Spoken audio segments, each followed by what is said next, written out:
Good afternoon and welcome to the last edition of Fanshawe Learns for this semester. I'm Taylor MacIntyre. There's new help for those suffering serious injuries. As Fanshawe Learns reporter Vanessa Verworn reports, new technology can sometimes be the difference in walking again. And listen to this. Western University is a friendlier place when Jeremy Grace is around. Carolyn LeConte reports on the Western student who made national headlines by giving high fives. That's all for news. I'm joined by Caitlin Smith, the International Projects and Exchange Coordinator at Fanshawe International here at the college. Caitlin, thank you so much for being here with me today. Thanks for having me.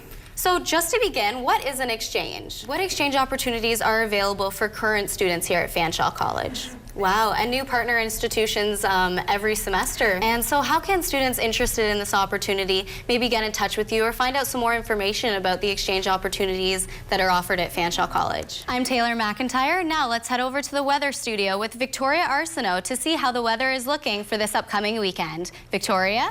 Bier, Bratwurst, Dirndl, Lederhosen, Gemütlichkeit.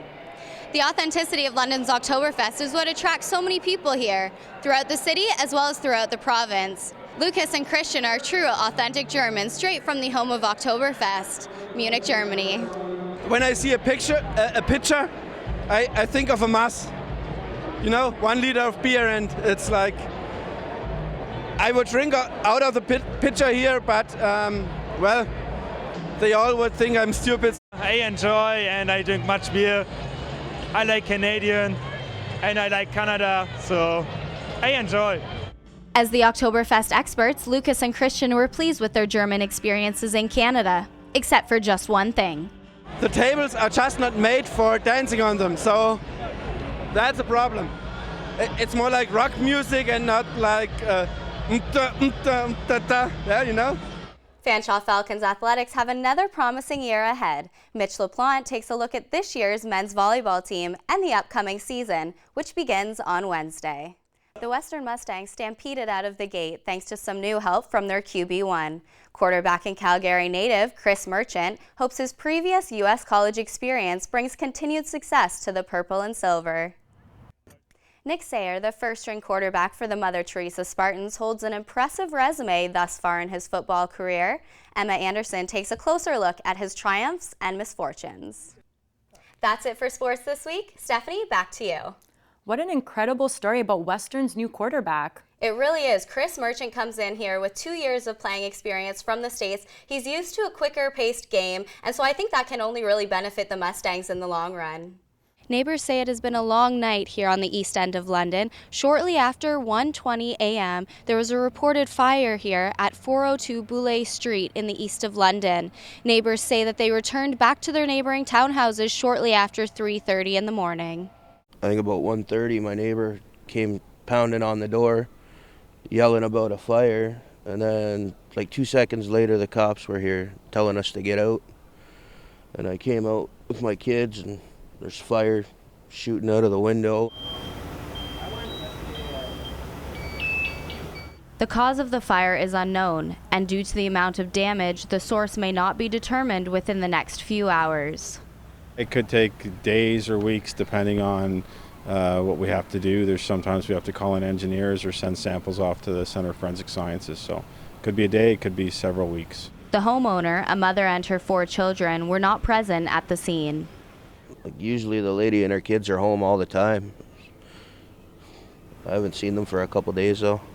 Although there were no injuries as a result of the fire, the question of whether or not the incident is being deemed suspicious has not yet been eliminated. I'm in the preliminary stages of the investigation and I'm not making any determination right now. A representative from the Ontario Fire Marshal estimates the damages at $100,000. Fortunately, he believes that no one was inside of the townhouse at the time of the fire. Taylor MacIntyre, Fanshawe Learns. I'm joined now by Seth Marcasio, Fanshawe's cross-country champion. Seth, congratulations and thank you for joining me. Oh, thank you. So if you can tell me about the race that you just competed in the CCAA National Championships. And what was going through your mind when you crossed the finish line with no one else around you, 20 seconds ahead of the second place finisher? What does this gold medal mean to you, and how does it feel to be a part of Fanshawe's cross-country history? And where do you go from here? So what are your next steps? Fanshawe College is still basking in the glow of their national baseball championship, the first title in league sport for the college in 35 years. Our Mitch LaPlante spoke with the head coach as he shares the emotional story of Fanshawe's historical day. 2 London Lightning basketball players have been charged with assaulting a police officer at a local bar. London police were called to Joe Cool's restaurant Sunday morning at about 1:45 after reports of an incident involving 2 men. The female officer investigating the incident was then assaulted and received minor injuries. Lightning players Marcus Capers and Taylor Black have both been charged with assaulting a police officer. Black has also been charged with resisting arrest. The London Lightning organization has yet to issue a statement regarding the incident or the players' statuses with the team. I was skating down the boards along the side and at a very fast pace and got hit into the boards. That was a big hit. That's normally never really happened to me before. 16-year-old Courtney Simpson is a left winger for the London Junior Devilettes. At the end of September, she sustained an injury from a hit along the boards. Her team trainer assessed her and decided Courtney did not suffer a concussion. Right in the bread basket. Instead of having an actual concussion, I had more whiplash with concussion-like symptoms. Since Courtney was never officially diagnosed with a concussion after her injury, she resumed her daily life, going back to school and back to work. 4 days later, Courtney had to revisit the doctor because of severe headaches. The initial 72 hours after an injury is when a concussion can be identified through a blood test. Once the test is automated, a diagnosis can be made within a few minutes. Finding out 30 minutes later that you have a concussion is very convenient. Adolescents and young athletes such as Courtney will be able to receive a concussion diagnosis following a simple blood test. This method will prove to be valuable in the rehabilitation stages and to provide patients with a peace of mind following their injuries. Taylor MacIntyre, Fanshawe Learns.